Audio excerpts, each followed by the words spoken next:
আমিও ভালো আছি। তো আমার এই প্রতিমারা ব্লগে বড়দের প্রণাম ও ছোটদের ভালোবাসা জানিয়ে আজকের ব্লগটি এখান থেকে শুরু করছি।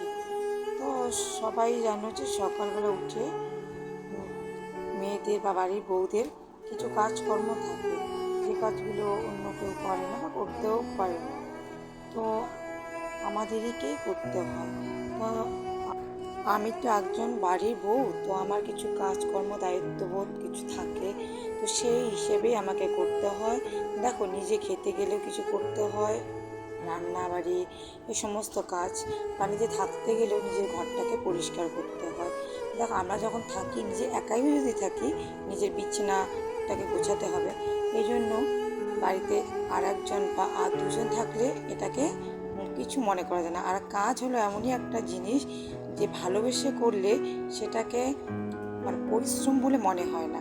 আর যদি আমরা মনে করি সেটাকে বিরক্ত বোধ করে কাজ করি, সেটাকে আমাদের মানে এতটাই বাজে লাগে যে কাজটাকে কাজ বলে মনে হয় না, মনে হয় এতবারই বোঝা নিয়ে চলছি আমরা, সেটাকে আর মানে বইতে পারছি না, এরকমটা মনে হয়। তো দেখো, সকাল সকাল আমি ঘরের কাজ কমপ্লিট করে বাইরে যা সমস্ত মোটামুটি কাজ সেরে আমি আসলাম ঘরে। আজকে ঘর মুছতে হবে, তো এই জন্য ঘর মুছতে শুরু করে দিলাম।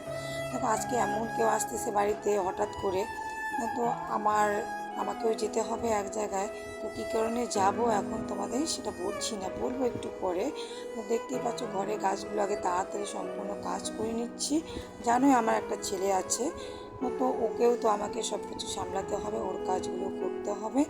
এই জন্য যত তাড়াতাড়ি পারি সমস্ত কাজ শেষ করে আবার আমাকে ওকে একটু পড়িয়ে তারপর রান্নার কাজে যেতে হবে। তা এমন কেউ বিশেষ একজন আসছে, আর তার শরীরও ততটা ভালো না। তো হঠাৎ করে কেন আসছে বাড়ি, তোমরা দেখতেই পাবে এই ভিডিওতে। তো তার হঠাৎ করে আসার কারণ হচ্ছে এতটাই শরীর খারাপ, এই জন্য সে চলে আসছে। তো দেখো, এদিকে আমি তাড়াতাড়ি কাজকর্ম সেরে নিয়ে আমি আবার এখন ছেলেকে বলতেছিলাম যে একটু তাড়াতাড়ি পড়াশোনাটা করো, বসো একটু, আমি স্নান করে এসে তোমাকে বসাবো বইয়ে। তো আমার কথা শুনতেই ছিল না। যাই হোক, স্নান করে এসে ওকে একটু পড়িয়ে এদিকে আমার রান্নার কাজ শুরু করে দিলাম। যেহেতু আমি যাব বললাম যে এক জায়গায় যাব, এই জন্য তাড়াতাড়ি রান্নাটা কমপ্লিট না করলে তো বেরোতে পাবো না। যেহেতু আমার ছেলে আছে, আমার ছেলেকে খাবার দিতে হবে, আর বাড়িতে আমার মা বাবা আছে, তাদেরকেও খেতে দিতে হবে। তো এদিকে সব কিছু কাটাকাটি বাছাবাছি কমপ্লিট করে এদিকে আমি রান্নায় চলে আসলাম। তো রান্নাটা কমপ্লিট করব ভাবছি তাড়াতাড়ি। আর এদিকে চলেও আসছে তোমাদের দাদা ভাই। এখন তোমাদের দাদা ভাই চলে আসলো কেন হঠাৎ করে, এটাও প্রশ্ন হতে পারে তোমাদের। তোমাদের দাদা ভাই শরীরটা ভালো না, এই জন্য হঠাৎ করে চলে আসলো। দেখো, আমরা বেরিয়েই পড়লাম। ও আসার পরে তাড়াতাড়ি খাওয়া দাওয়া করে, যেহেতু বৃষ্টির দিন, আকাশটা একদমই ভালো ছিল না, দুজনের জন্য দুটো রেনকোট ছিল। তো আমার ছেলে আর আমার হাজব্যান্ডের, তো দুটো নিয়েই আমরা বসে পড়লাম গাড়িতে। তো এদিকে আকাশ এতটাই খারাপ, জানি না আকাশের কী অবস্থা হবে, আসার সময় বেঁচে আসবো কি না। তোমাদের দাদা ভাইয়ের শরীর খারাপ জন্য আমরা যাচ্ছি ডাক্তারের কাছে। তো হঠাৎ করে সে এতটাই অসুস্থ হয়ে গেছে, বাড়ি না এসে থাকতে পারলো না, চলে আসলো। কারণ ওর একটু চোখের প্রবলেম আছে আর মাথা ব্যথার সমস্যা দেখা দিয়েছে। তো এই জন্য খুব তাড়াতাড়ির মধ্যে বাড়ি চলে আসলো হঠাৎ করে প্রোগ্রাম করে। এসেই তাড়াতাড়ি খাওয়া দাওয়া করে আমরা বেরিয়ে পড়ছি এই জন্য ডাক্তার দেখানোর উদ্দেশ্যে।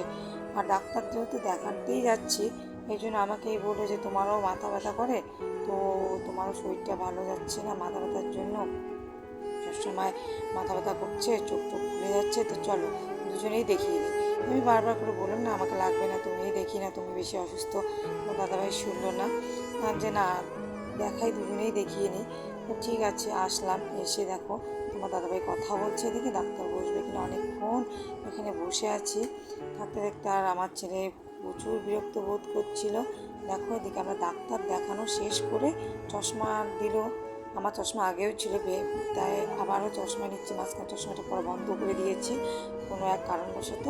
আবারও দেখো, দাদা বলছে চোখটা চেক আপ করেই চশমাটা নিই আবারও। তো আবারও চশমা নিলাম। তোমার দাদা ভাইও সেম কেজ, আবার চশমা নিল। আমার জন্য চোখের ড্রপ লিখে দিয়েছিল, তোমার দাদা ভাইওকেও চোখের ড্রপ দিয়েছিল। তো দেখো, চশমা টশমা বানাতে দিয়ে আমরা বসে আছি। তার মাঝখানে আমরা কিন্তু গেছিলাম দোকানে একটু। যাই হোক, দেখো চশমা নিয়ে আমরা বেরিয়েই পড়লাম। যেহেতু আমরা দুজনে চশমা নিলাম, ডাক্তার দিকে ছেলে তো আর মানবে না, ছেলেকেও নতুন চশমা দিতেই হবে। তো ঠিক আছে, যেহেতু ছেলের আবদার তো রাখতেই হবে, তো ওকে চশমা দিয়ে এখনও বলছে আমি খাবো। তো ঠিক আছে, খাবার খেতে নিয়ে আসলাম।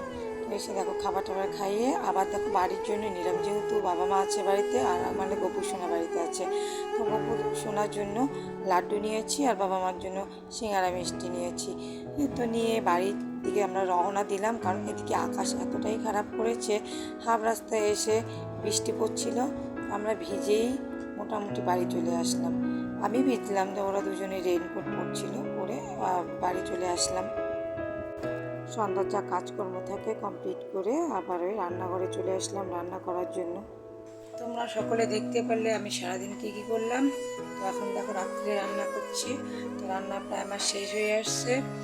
আর তো এখন আমি দুপুরের সবজি ছিল তাই বেশি কিছু করলাম না। রাতে দেখো একটু ডাল করেছি, পটল ভাজা, কুমড়ো ভাজা করেছি। এদিকে ছেলেকে খাওয়ানো শুরু করে দিলাম, সবাইকে খেতে দিয়েছি। প্রথমেই বাবা খেলো, তারপর আমার হাজব্যান্ডকে দিয়ে তারপর আমি ছেলেকে নিয়ে বসে পড়লাম খাওয়ানো। ও বায়না করছিল একা হাতে খাবে না, আর মোবাইল নিয়ে বসে পড়েছে, মোবাইল দেখতে দেখতেই খাবে আজকে বায়না। ঠিক আছে, কিছু করার নেই, সারাদিন ওরও পরিশ্রম গেলো, তার মধ্যে এসে পড়াশোনা করলো। করে এখন যাই হোক ওকে নিয়ে ওকে খাওয়ানোটা শেষ করে দিব। দিয়ে আজকের ভিডিওটি এতটুকুই। আমার ছেলেকে খাওয়াতে খাওয়াতে আমার ভিডিওটি ভালো লাগলে অবশ্যই লাইক কমেন্ট করবে, সাবস্ক্রাইব করে দিবে। Bye bye.